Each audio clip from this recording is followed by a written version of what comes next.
Hello, everyone, and welcome to this week's episode of Coffee Talk. If you've just joined us, Coffee Talks are the short in-between episodes where we read your user-submitted stories, hang out with friends, talk about witchy pop culture, or chat with you about what's going on in our personal practice. And if you want to be featured on Coffee Talk, email us at submissions@coffeeandcauldrons.com, or you can send us your submission on our website, coffeeandcauldrons.com. You can send us your tips, your ghost stories, or any kind of funny story you think the community would love to hear. We are especially looking for any holiday ghost stories right now, or holiday tips or tricks. But be sure to let us know if we can share your name, or if you'd prefer to stay anonymous. Your social media usernames are also a great way to get credit. So if you guys can't already tell, I'm in a very different space. You might hear my kid in the background cooing or speaking. Hopefully not too much, because I am currently in Australia. And with that being said, I'm with my best friend, Ash, who is a professional yoga instructor. She is how do you word it? An assisted care aide? Oh, support worker. Support worker. Yep. Thank you. And she's gotten really into neurofeedback. So we thought we could hang out with her today. She could tell us a little bit about that. Ash, do you want to say hello to everyone? Hi. Thanks for having me on your show, guys. Thanks for being here with us. Yeah, thank you. I didn't give you much of a choice. Robin's like, you're doing this, okay? Basically. Okay. I was like, this will be fun. Well, I just want to start by saying I don't normally sound like this. Oh, yeah. A bit of stuff going on. Robin has brought the plague into my home. We're all a bit sick. The plague upon my family. And we're Robin's a plague rat. Okay. Got it. Listen, I was on a plane. I got sick on the plane. I thought it was just altitude pressure on my nose. Turns out, got a full-blown sinus infection, gave it to everyone. So, we're thriving. We're living our best lives. What matters is that nobody was dying during the wedding itself. Oh, yeah, that's right. Because Ashleigh just got married. That's why I'm here. P.S. P.S. Congratulations. Thank you. It was wonderful, and it was honestly the biggest gift for Robin to be here for it. And yeah, I'm a gift. It's true. Everybody at the wedding was saying. Oh my, yeah, actually. So we're at the wedding, right? Ash's mom is like the sweetest baby angel that ever lived. Huge Jill fan. If you're listening, Jill, love you so much. And we'd all been having a couple of drinks, and everybody at this wedding kept coming up to me and being like, it's just so amazing that you're here. It's just, wow, what a gift. So incredible. And so I said to Jill, I was like, I didn't donate my kidney. I just got on a plane. Like, relax. Yeah, on you. And Jill goes, she's not the golden goddess that she thinks she is, everybody. And started telling everybody that.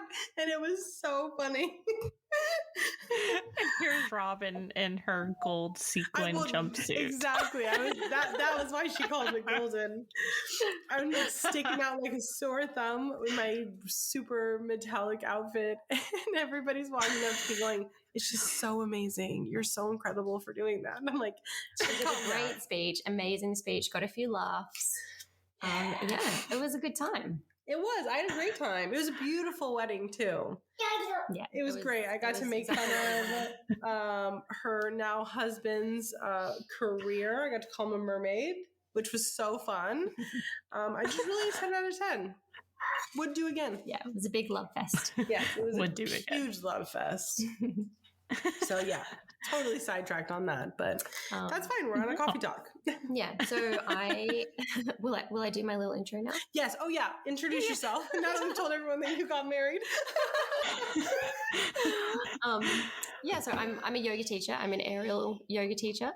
I am also a disability support worker.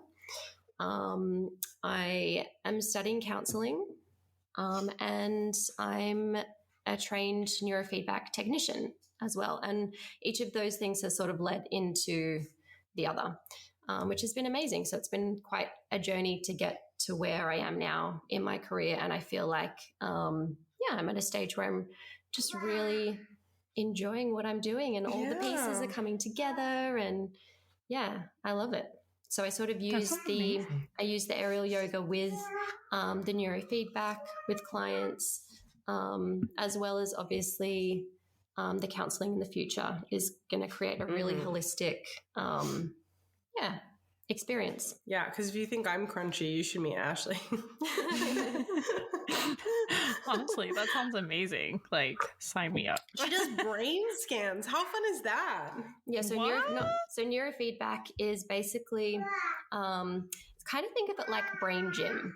It's training the different frequencies of the brain, either to be faster or slower. So to either be rewarded and increase those neural pathways, or to inhibit other frequencies. And this is for things like anxiety and stuff, right? Yeah, so it can honestly be used for pretty much anything, because we all have brains and we all use them, and some of us more than others. Yeah, that is true. But it's very commonly used in the disability sector. It's used for people, for autistic people, any sort of neurodivergence. It's also very popular or commonly used with like sport performance. So professional athletes will use neurofeedback to increase their performance. NASA uses it. Really? Yeah. That's fascinating. Yeah. CEOs use it to, just increase their capacity and performance. It's really interesting. Is it like white noise or like brown noise, or is it like specific words that like get repeated? So, okay, I'll kind of run you through what my clinic looks like. So I work with a team of psychologists, because it's hard to explain unless you've kind of witnessed it. But I'll do my best. I'm still quite new at this as well. So I did my training in August, and I've been practicing with the clinic since then, basically. So it's still quite fresh, and I'm learning lots and lots as I take on clients and practice with them. But I'm practicing under the supervision of qualified psychologists. So in our clinic, it's a beautiful space. We're working with primarily autistic and ADHD families. So there's lots of beautiful little sensory spaces, chill out spaces. There's also the actual psychologist rooms, just traditional psychology. And then we've got the 2 neurofeedback rooms, which are able to be basically blacked out. They're not soundproof yet, although ideally they would be, because how the neurofeedback works is rewarding through an auditory and visual reward system. So it actually works through operant conditioning. You know Pavlov's dog? Mm-hmm. Yeah. With the ring the bell, the dog salivates. It knows it's going to be fed. Even when the food's not there, you ring the bell, it still salivates, because the brain has learned that sound, that little bell, means a meal is coming. So neurofeedback works in a very similar way. Every time, the client comes into the room, sits down in the chair, it's nice and dark and cozy. We prep the client, hook them up to these little sensors. So they're just little sensors that sit on particular areas of the skull, of the scalp. And it's reading the electromagnetic signal, the EEG, from the brain. So these sensors are not putting anything into your brain. They're just reading what is coming out already, what you're naturally producing. So then how does it do the reward? So as it's reading what frequencies, it reads 4 main frequencies. Okay. So your brain produces all different frequencies of waves, but the main ones are delta. Delta is your sleep wave. So when you're asleep, your brain is producing a lot of delta wave. Okay. The slightly faster one up from that is theta.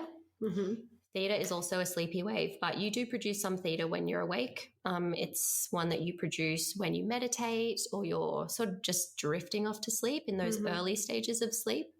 It's also a very creative brainwave. So when you're in that sort of creative flow zone, you most likely see a bit more theta. And then you've got alpha, which is, again, a little bit faster. Alpha is sort of that middle one where you're awake, you're alert, but you're calm. That's also one that you train for with meditation. So you produce more alpha when you meditate. Everyone produces more alpha. As soon as your eyes are closed, your alpha will spike, it will go up. Yeah, so Robin just closed her eyes. Yeah, and it's I feel alpha now. It's sort of like your internal, it's like an inward space. If you have a lot of alpha, you might feel a bit more internalized, less aware of what's going on in the outside world and more aware of what's happening within your own self. And then we have SMR beta, or a slow beta. Honestly sounds like a bunch of fraternities. Your brain is just functioning. It does. Alpha, beta, zeta. I mean, obviously, I recognize that these are like classic Latin words, but it still sounds like, yeah, my brain is just like a bunch of sorority or fraternities hanging out. That's it, exactly. So your SMR beta or your slow beta is like your focused alert, but still calm. So when we do neurofeedback, that's the one that we're rewarding, mainly. I mean, you can get really complicated and go into it and reward different frequencies, but as like a baseline, we're rewarding slow beta. The one above that is your high beta, and that's the one that you need for like really concentrating on, like doing difficult maths problems or, you're just at work and you're working on a project or a task and you need that more focused concentration. And that's where your high beta comes into play. So we all have all these brainwaves all the time. They're fluctuating. And the idea of neurofeedback is to allow that flexibility to move between the different brainwaves, because obviously if you have a lot of your sleepy brainwave when you're trying to focus on a task at work, that's not going to help you. Or if you have a lot of high beta when you're trying to go to sleep and you're feeling really wired, we don't want that either. Right. So all the time. we're measuring. So what you're saying is, and you'd actually see the different brainwaves can mean a lot of different things. So you will also see muscle tension in high beta. So one thing I really like to do with clients, once they're hooked up to the system, is to get them to watch. You can see your brainwaves on the screen, and they'll watch their different frequencies, and I'll get them to clench their jaw or tighten their muscles, and they'll see the really big spike in brainwaves. Or, blink their eyes, any sort of muscle movement, it will show on your EEG, which is your brainwave frequencies. I mean, that makes sense. Your brain is what controls your muscles. So that does make sense. Your brain controls everything, literally everything.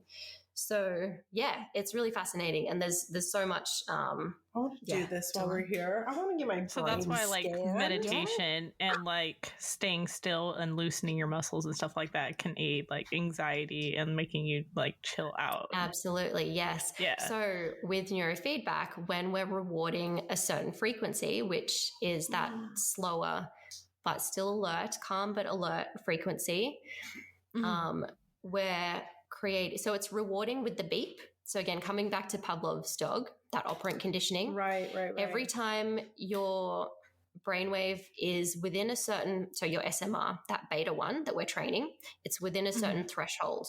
So imagine it like there's a little train track and your waves are going up and down inside this train track. And every time your brainwaves stay inside the lines, inside that train track, as well as the other brainwaves are, sorry, I got that mixed up. You want the one that you're training to go outside the train track. I'm really good at my job. So the one that you're training back, I don't think I want my brain scanned. You're recalling a lot of information, so you know. This is like a lot of really good information. Yeah. So the one that you're training, you want to be bigger. So cute. Sorry, guys. No, it's adorable. And Don't apologize. The other ones you want to inhibit, so that like anxiety brainwave or that really high stress brainwave, you want that to stay inside the train tracks. We want that to be smaller. Same with the delta and theta, which are your daydreamy brainwaves, which I fondly refer to as ADHD brainwaves. We also want those to stay inside the train tracks, so they're inhibited. So every time those three things match up, you've got the 2 inhibits and the 1 reward. Every time those are aligned, the client will hear a beep. They'll hear a beep, and then they'll see on the screen, so there's a TV screen that they're looking at, and there's a bunch of different games that they can play, but they're not like regular video games. They're specifically designed for neurofeedback. And they will see that they progress one step in their game. So that's the visual reward. And then you've got the beep for the auditory reward. And for whatever reason, the brain really likes that. It goes, oh, yeah, I want that again. And so it will start to figure out, okay, this is what I have to do. This is the frequency that I have to create to get that beep and to get that visual progression in the game. And your brain just learns that way. It's a learning system. I wonder too, and I don't think there's an answer for this, obviously. This is one of them hypotheticals, because anyway, it was when Maria mentioned earlier about like how meditation like can kind of like relax your anxiety and stuff like that too. I wonder if like going off the brainwaves thing, if that's also why like when we meditate, we're more open to things like messages, spiritual communication and stuff like that. Do you know what I'm trying to say? Yeah, like I was gonna like ask kind of the same question, like what type of brainwave would you want for like intuition? Could we use that sort of program to boost intuition? So interesting. Yeah, definitely. That would be so fascinating. Like if I mean, obviously this is all again very hypothetical. It's not like, you know, anybody is like ready for a 7-week trial on this. But that would be so interesting, wouldn't it, to like test somebody in this sort of capacity while doing kind of things like guided meditations, like, you know, the ones that we do in the Patreon, Maria, that are like, like meet your spirit guides and stuff like that. I wonder what that would look like under a brain scan. Oh, absolutely. Exactly. That would be fascinating. So while you're meditating, you would see more alpha and more theta. But the thing is, you want a balance of all of them. Sure. So if you have an excess, that's a high performing human being. yeah. If you have an excess of any of the waves, or a deficiency of any of the waves, then you're going to notice that in your body. It's going to show up in different ways, different symptoms, like anxiety, muscle tension, those sort of things, or even scattered brain. Yes, absolutely. Totally. Yeah, not being able to focus, or not being able to sleep. You know what, I take it back. I really don't want to get this brain scan. They're going to tell me I'm crazy. Not crazy. They're going to tell me that I'm very imbalanced and I will not be here to do anything about it. So what Robin is saying is that she has a problem and she doesn't want to solve it. Yeah. Yes, that's exactly what I'm thinking. So that's where the counseling comes in as well. And it's such a beautiful, like, holistic experience. You have counseling, Robin. I'm not qualified to do this yet. So this is not what I'm practicing, but in the future, we would do the neurofeedback session, and then afterwards you have a chat and you talk about what comes up. And I've actually found in my own personal experience, because you've done this. I've been doing neurofeedback on myself since August this year, and on other clients, and I've noticed it in pretty much every client as well that I do calming with. So you can kind of just, again, very, very generalizing here, but you can either do activating protocols or calming protocols. And there's a lot of different variation between that. What scenario would you be in that you would want to activate? Like, well, I'll get to that. Okay. But with the calming protocol, I have noticed again, in myself and with clients, after you do some calming, everyone gets really chatty. So we'd finish the session and just very naturally people will start talking about just things that are going on in their life. I found the same when I do my calming protocol.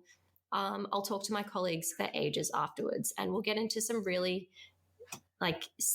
sometimes some heavy stuff, but it's in an environment that allows that and they're able to hold space for that. It's just a really beautiful experience. I've really enjoyed it. So, yeah. Yeah, and amazing. you've been super passionate about it too, which is very cool. I remember when you were doing it yourself and you were like, I just did this, and it was like overwhelming, but in a good way. Yeah. So when I was doing my training, it was an intensive course. It was a 4-day course. And at the end of each day, we were doing a practical where we do some neurofeedback training on ourselves with the group. So it's all live and led by the mentor. So I was doing each practical session for ourselves was 9 minutes. So we're essentially doing 9 minutes of neurofeedback every day for 4 days.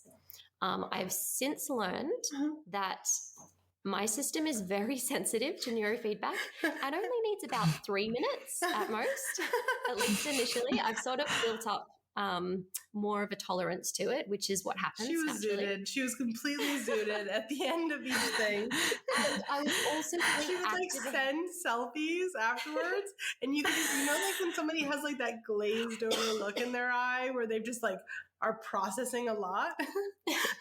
I was doing activating on myself. So when clients come in, they fill out a bunch of forms, and one of them is an arousal assessment.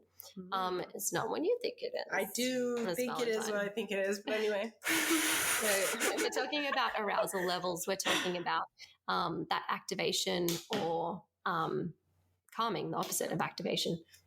Yeah. So you can basically think of it as like anxiety on one end, depression on the other end. Okay. If we're talking, mental health conditions. Yeah. So when I did my arousal assessment, I ticked a lot of boxes that said I was under aroused. That's what you typically see with ADHD. I didn't know this at the time. So to me, I was like, I'm going to do the activating protocol. It's going to give me more energy. It's going to make me feel more confident. So that's also one of the brilliant things I love about activating is it gives you a bit of an ego boost, and it gives you just that bit of an edge of confidence. And I was like, I need that. So I was gung-ho for activating. I did 9 minutes on the first day. And I felt okay. Some stuff came up, but I felt pretty good. So I did it again the next day. I was taking basically like vlogs. I was doing like video entries and sending them to Robin after each night, talking about my experience. By the third day, I still did activating. I did less. I think I did 6 minutes.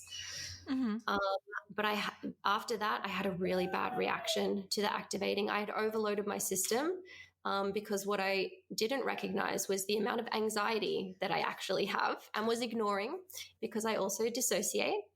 That's my stress response, to dissociate. So I wasn't connected or aware of the high level of anxiety that I was already experiencing. And if you think about when you activate, you're kind of just amping up anything that's already there. Right. So if you have, for example, any sort of inflammatory disease or condition, you absolutely do not want to activate because that's going to exacerbate the inflammation. So things like endometriosis, fibromyalgia. So maybe not good for you, Em. Yeah, you want to calm it. But obviously also anxiety, anything anxiety related. You want to do calming. You want to do the opposite. So what my colleague had said to me after my extreme reaction, which I won't go into because it was very personal to me and also very uncommon. But what my colleague said to me was that activating for me was basically like being extremely anxious and then drinking 10 coffees and then doing a bunch of blow. Wow. And my body was just like, nope, no, thank you. So once I started doing the calming, everything shifted. Surprise, shorty! And then I bet like some people are like, "Well, that sounds like a great time. What are you talking about?" Those people and I would fundamentally not understand one another. No. So what was really interesting to me was love that for them. Love that they can be like that. Yeah. I cannot. No, not for me. Yeah. But what was even more interesting was when the suggestion of doing calming was presented to me, I freaked out. Really? Why? I was genuinely scared. Wow. Because for me, being productive and being alert and active and at that peak anxiety is what I'm used to, and it's how I know how to operate.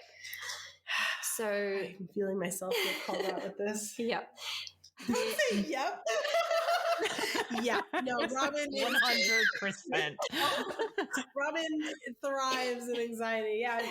Everybody, don't you worry about how productive I am, all right? Well, for me, it was like I've in my mind, I'm like, I've got a million things to do. I've got to be alert all the time. I've got to be hyper vigilant. I've got to be at that activated peak. And I've got all these things that I need to take care of. And you want me to relax? You want me to calm down? Right. I can't do that's not safe. That's just not safe. And especially like as a mom. Yeah. A huge part of being a parent is being alert and being aware of every single possible even while you're sleeping. Exactly. Yeah. Yes. So the suggestion to do some calming at first, I had a very bodily reaction. It just felt unsafe to do it. Which does make sense. Like it makes perfect sense. Yeah.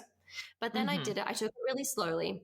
So I actually started off with, it was a calming protocol, but it was from a central location from the brain. I was doing calming from the midline. And from there, I've actually stayed with that protocol. So when you do calming, you generally use, you're training the right side of the brain, the right hemisphere. When you're doing activating, you're training the left hemisphere. So the sensor placements that I use are right on top of my head, and then my right ear. So generally when you're doing calming, you'd find there's a spot, and again, I can't really explain without showing you, but there's a spot on the right side of the head that you use, and then also referencing to the right earlobe. So I've always been going from right on top of my head and to the right side, and it's just kind of a more balanced protocol. To calm. And I love it. I've been doing that for ages. Parents, I would assume most of us, are like that, just like in a high functioning level of alert and anxiety. Oh, absolutely. You know what I mean? Yeah. Oh, yeah. And that's why a lot of people have problems meditating and stuff like that, because they always have to feel like they have to be on. Yeah. Yes. Yeah. Well, the irony is that once I started doing calming, I actually felt more energized because I wasn't dissociating and I wasn't spending all of my energy being hypervigilant. Yeah, and your cortisol has to be super low too. Yeah. Yep. Wow, I didn't even think about that. Yeah, I've had a lot more clarity. All right, I've circled back around. You can scan my brain.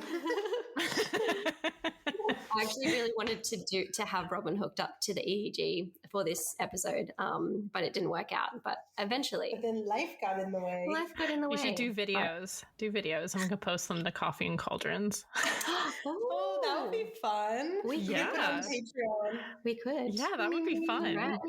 Watch this space. Yeah. Oh my gosh.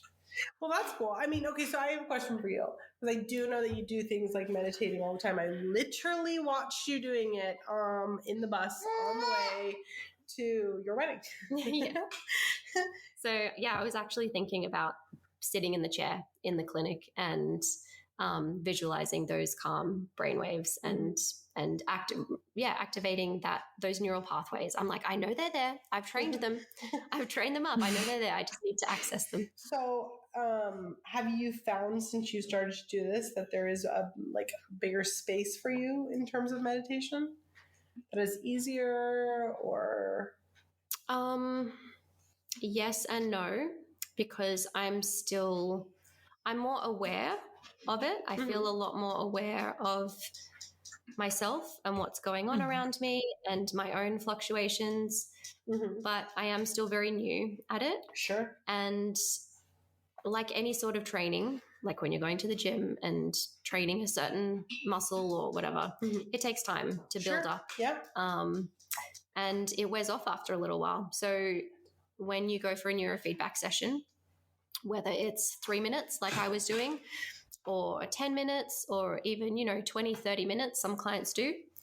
Really? Yeah. Wow. Yeah, it's pretty crazy, the variation of human brains and what they need and what they can. It is and it isn't. Yeah. I would be so interested in scanning the brains of people who claim to be super enlightened in our community. Do you know what I mean, Maria? Like, people that are just think they're so much better than everybody else, and they're just I'm not even talking about high priests or high priestesses, but the people that are I am enlightened. My third eye is awake.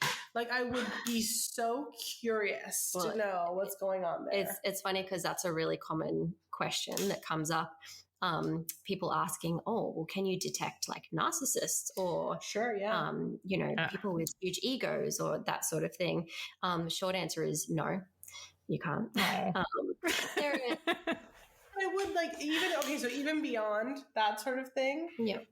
I think there is definitely got to be something going on if you're so confident in that sort of thing in terms of your anxiety and self-expression and what things make you come. So when you talk about that idea of the railroad track, right?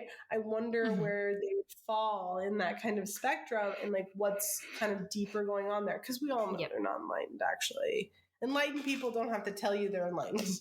I mean, you would potentially see not a lot of alpha.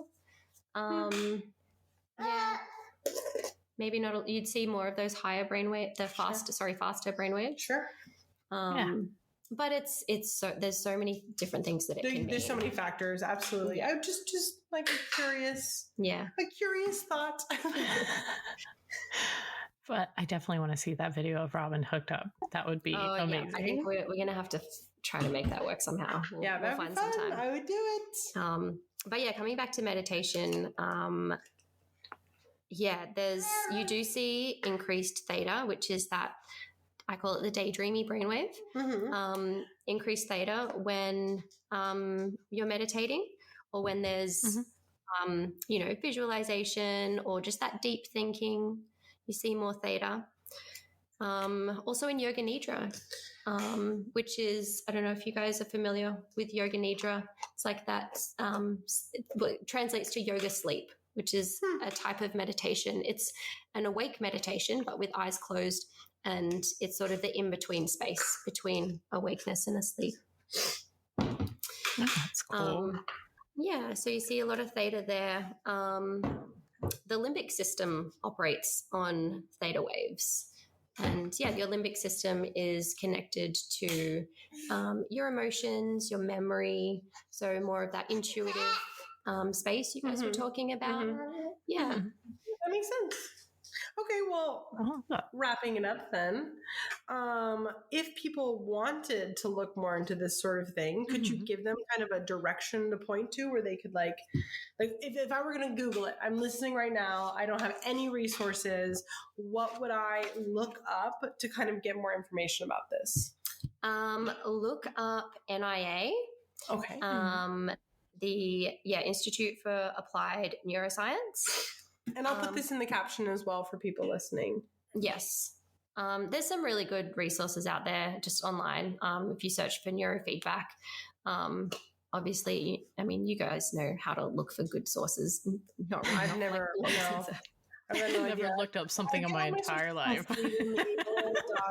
.org. I'm sure your listeners know how to Google. I actually don't post a lot on Instagram anymore these days, but when I have a second of time, I will be sharing more about neurofeedback and my experience with it. I love those sort of personal stories, and so I'm really keen to use my platform for that sort of stuff. The anecdotal, it's just I find it really interesting. Really amazing. So my Instagram is rhizome.yoga.support, which will also be in the caption. Yes. That's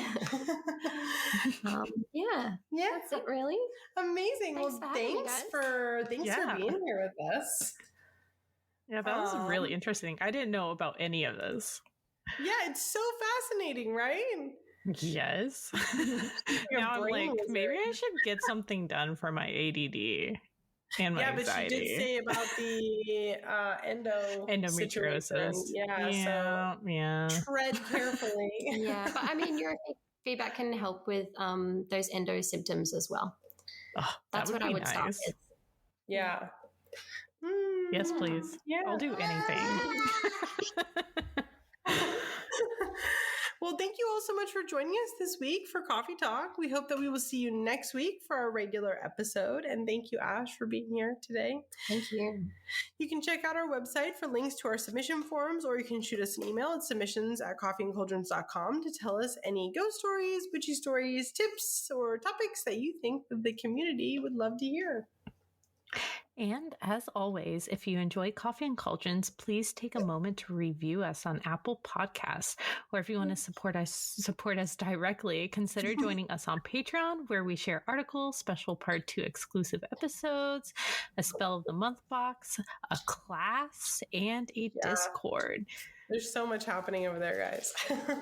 And our class for December is Claire Goodchild. So you guys don't want to miss that. She's going to do a class on seances. How fun is that? And on the Discord, we're going to do a waning moon spell for the Leo waning moon, which I think will be very good. Yeah, I think it's going to be great. All right. Well, see you next time. Yep. Bye. Thank you for joining us.